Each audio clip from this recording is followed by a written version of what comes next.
Ukraine के राष्ट्रपति Volodymyr Zelensky ने प्रधानमंत्री नरेंद्र मोदी को फोन कर लोकसभा चुनाव में जीत की बधाई दी। इसके बाद उन्होंने 15 से 16 जून को स्विट्जरलैंड में होने वाले शांति सम्मेलन में भारत की भागीदारी की अपील की। जेलेंस्की ने सोशल मीडिया प्लेटफॉर्म पर पोस्ट के जरिए इसकी जानकारी दी। उन्होंने लिखा कि मैंने पीएम मोदी को भारत में जल्द से जल्द सरकार बनाने के लिए शुभकामनाएं दी, जिससे वे भारतीयों के विकास के लिए काम करते रहें।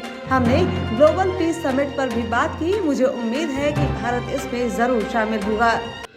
बोइंग के स्पेसक्राफ्ट से तीसरी बार अंतरिक्ष यात्रा पर गई भारतीय मूल की astronaut Sunita Williams international space station ISS पहुंचते ही डांस करती नजर आईं। यहाँ उन्होंने दूसरे सभी एस्ट्रोनॉट्स को गले लगा लिया। सुनीता के ISS पहुंचने का वीडियो तेजी से वायरल हो रहा है।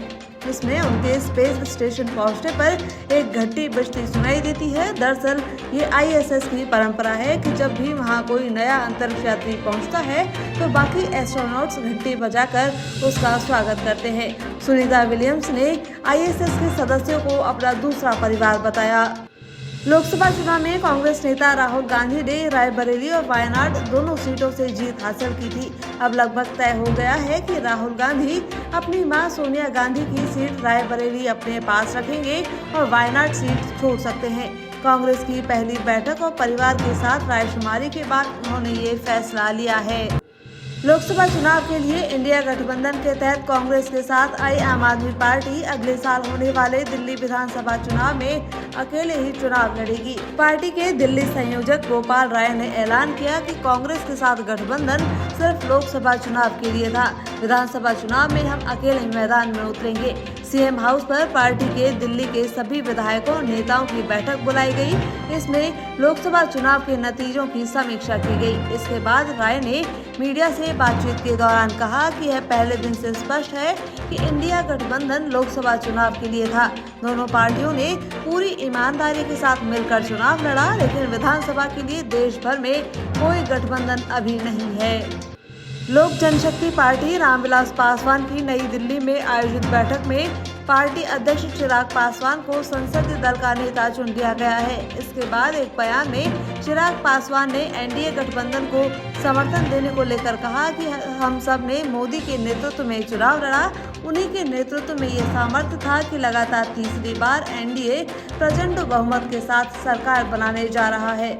ऐसे में आज तमाम NDA के सांसद सदन में इकट्ठे होंगे और मोदी को NDA संसद दल का नेता चुने जाने की औपचारिकता को पूरा किया जाएगा और मोदी जल्द ही प्रधानमंत्री पद की शपथ लेने जा रहे हैं। उन्होंने आगे कहा कि यह सरकार भी उतनी ही मजबूत होगी जितनी मजबूती से पिछले 10 सालों में ये सरकार चली है।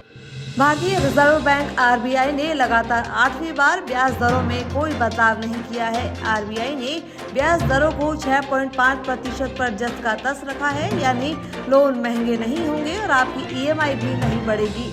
RBI ने आखिरी बार फरवरी 2023 में दरें 0.25% बढ़ाकर 6.50 पर की थी। जून से चल रही मॉनेटरी पॉलिसी कमेटी की मीटिंग में दिए गए फैसलों की जानकारी RBI गवर्नर शक्तिकांत दास ने दी। ये मीटिंग हर 2 महीने में होती है। RBI ने इससे पहले अप्रैल में हुई बैठक में ब्याज दरों में कोई बढ़ोतरी नहीं की थी। विभिन्न भर्तियों को लेकर राजस्थान के मुख्यमंत्री कार्यालय में प्रस्तावित बैठक आज स्थगित कर दी गई है। जानकारी के मुताबिक आज दोपहर 2 बजे CMO में यह बैठक होनी थी, लेकिन CM भजनलाल शर्मा के दिल्ली दौरे की वजह से इस बैठक को फिलहाल स्थगित कर दिया गया है। मुख्यमंत्री के जयपुर लौटने के बाद जल्द ही यह बैठक फिर से आयोजित की जाएगी। लोकसभा चुनाव के समय से ही अटकलें लग रही थी कि शायद हनुमान बेनीवाल कांग्रेस पार्टी से कुछ नाराज हैं। आखिरकार हनुमान बेनीवाल की ये नाराजगी अब खुलकर बाहर आ गई है। अब बेनीवाल ने एक बयान में कहा कि इंडिया गठबंधन की वोटिंग के बाद 2 बैठकें हो गई, लेकिन मुझे नहीं बुलाया गया। इनका अभी से ये रवैया है तो फिर कैसे चलेगा? जब मीटिंगों में मुझे बुलाएंगे ही नहीं तो मैं कैसे मानूंगा कि मैं इंडिया गठबंधन का हिस्सा हूँ। उन्होंने आगे कहा कि मेरे से गठबंधन में बाड़मेर और शेखावटी के 2 नेता बिल्कुल भी फेवर में नहीं थे। बाड़मेर में मेरा कैंडिडेट जीता है, कांग्रेस ने तो वहां मेरी पार्टी तोड़ी। कांग्रेस को अभी से अपना वो MP याद नहीं जिसकी वजह से ये 11 सीटें जीते हैं। मेरा RLP का बड़ा वोट बैंक कांग्रेस को मिला है। जयपुर में चलती ट्रेन के एसी कोच में आग लगने से दहशत फैल गई। फायर अलार्म बजने पर ट्रेन रोककर यात्रियों को दूसरे कोच में शिफ्ट किया गया। रेलवे कर्मचारियों ने लोगों की मदद से आग पर काबू पाया। करीब 1 घंटे में कोच बदलकर यात्रियों को दोबारा बैठाकर ट्रेन को रवाना किया गया।